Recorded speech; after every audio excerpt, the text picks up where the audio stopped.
हमारा भाव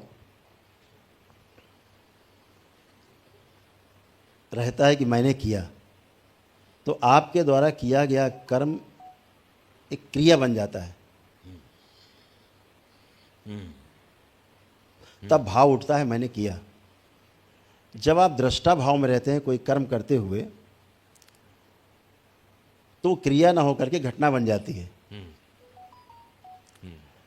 तो भोग कर्म का बनता है, घटना का कोई भोग नहीं बनता। बहुत अच्छा गुरुदेव। बहुत बढ़िया। ओहो।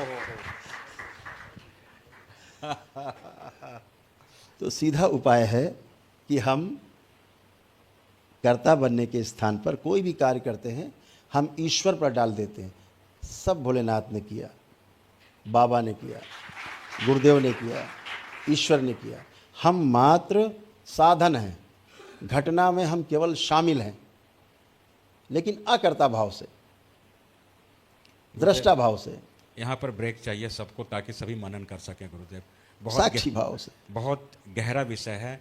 शब्दों में तो सभी कह देते हैं कि बाबा ने किया, गुरुदेव ने किया, वो केवल शब्द और एक्सप्रेशन मात्र है, आंतरिक घटना नहीं है। इसलिए जब भी दरबार में आपने देखा सुना होगा, मैं कोई भी कार्य करता हूँ, दरबार के भक्त खड़े होकर के बहुत ही भाव से कहते हैं गुरुदेव आपने हमें बचा लिया, हमारी रक्षा की, हम तो मर जाते, हम बच गए आपकी कृपा से।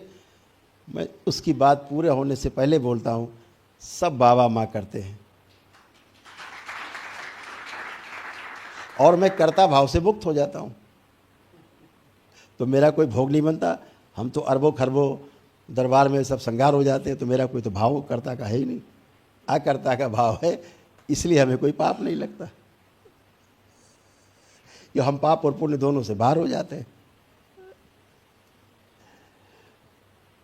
इस प्रकार से हम जब घटना समझ करके कि ये घटना है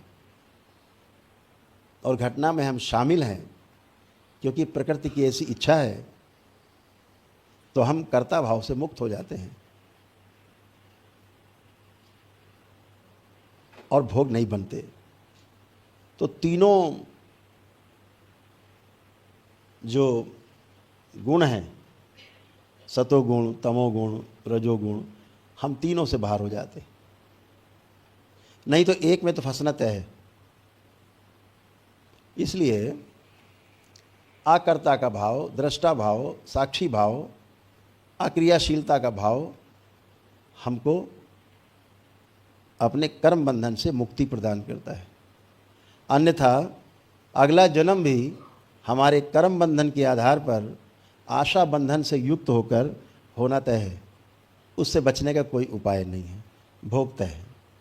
हरि हर।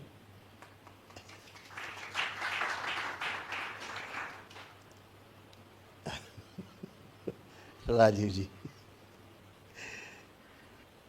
गुरुदेव, जो कर्म घटना हो, कर्म घटना हो, हाँ, क्रिया से घटना में रूपांतरित होना है। हमारा जो एक्टिविटीज़ हमने जिसको अपनी मान लिया है, वो हमारी एक्टिविटीज़ नहीं है, ऐसा समझ लेना। गुरुदेव थोड़ा सा विराम चाहिए ट्रांसलेशन से।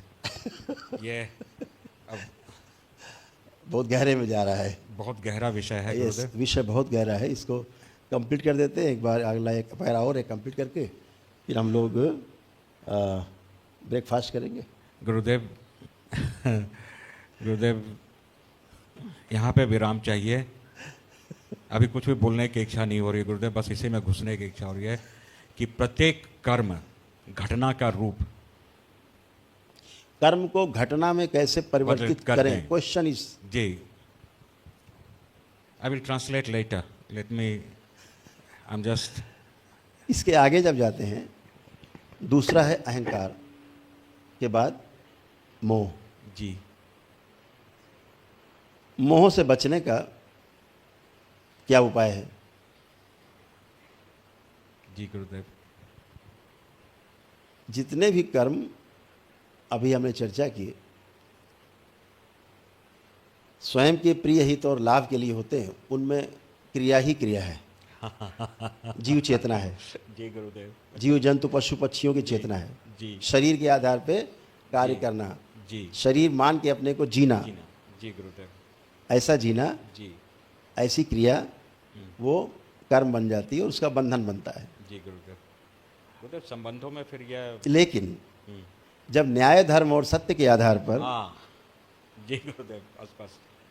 हम अपनी चेतना का सदुपयोग करते हैं तो पूरी सृष्टि के लिए करते हैं, पूरे ब्रह्मांड के लिए करते हैं। पदार्थ अवस्था हो, चाहे वनस्पति अवस्था हो, चाहे जीव अवस्था हो, चाहे मानव अवस्था हो, ये चार अवस्थाएं हैं। अभी तक तो तीन अवस्था ही मानी गई संसार में, ये पदार्थ अवस्था है, प्राण अवस्था है, जीव अवस्था है। मनुष्य जीव नहीं है, मनुष्य कीड़ा मकोड़ा पशु पक्षी जीव जंतु नहीं है, वो स्मृति लेके पैदा नहीं हुआ है। सारे जीव जगत पशु पक्षी जीव जंतु पेड़ पौधे सब अपनी स्मृति लेके पैदा होते हैं। अगर गेहूं का बीज डालेंगे तो गेहूं ही पैदा होगा, उससे मक्का पैदा नहीं होगा। स्मृति बीज में भी है जी। बरगद के बीज से बरगद ही पैदा होगा। बिल्कुल बिल्कुल गुरुदेव। ये स्मृति है, जी सब में पड़ी है।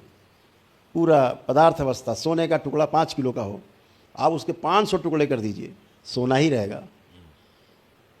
पदार्थ अपना रूप नहीं बदल सकता, उसके अंश परमाणु अंश निश्चित हैं, उन अंशों के बीच की दूरी निश्चित है, परमाणुओं की संख्या उसके ऑर्बिट में निश्चित है, उसका टूटना भी निश्चित है, क्योंकि उसका आखिरी ऑर्बिट जो है वो टूटा हुआ है, पूरा नहीं है। जी पहले से अतृप्त है वो, पहले से अतृप्त है। जी सोना कुछ और बनने की फिराक में है, जी बिल्कुल गुरुदेव। अभी कोयले से बना है, जी बिल्कुल गुरुदेव। रूपांतरित होकर आया है, रूपांतरित हुआ है, अभी संपूर्णता के आधार पर आ रहा है, पूर्णता की ओर अग्रसर है। बिल्कुल गुरुदेव।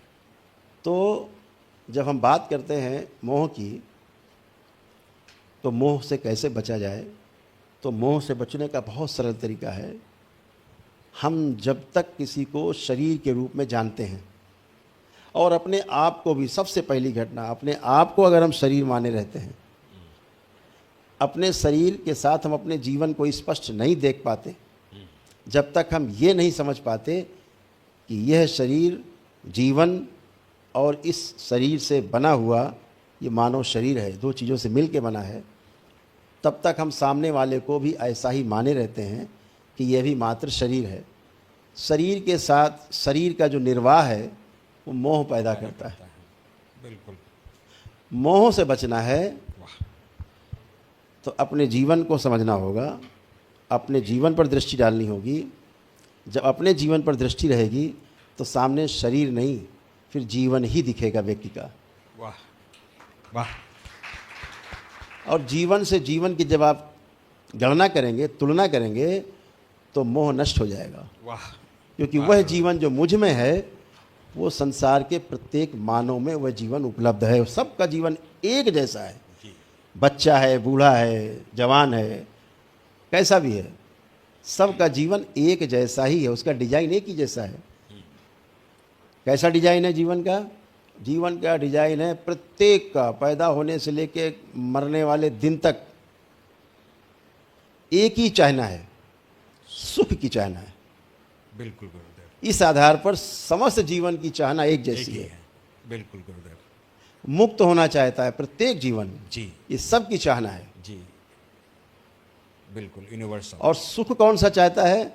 निरंतर सुख बना रहे, अस्थायित्व। वह सुख जो कभी समाप्त ही ना हो, दुख कभी आए ही ना, ये मनुष्य की चाहना है, ये मानव लक्ष्य है। जी और ये तभी प्राप्त होगा जब स्वयं में समाधान होगा, और स्वयं में समाधान तभी होगा जब आप अहंकार और मोह से मुक्त हो जाएंगे। वाह। गुरुदेव अब कर सकते हैं ट्रांसलेट। यस, उतना कंप्लीट। उतना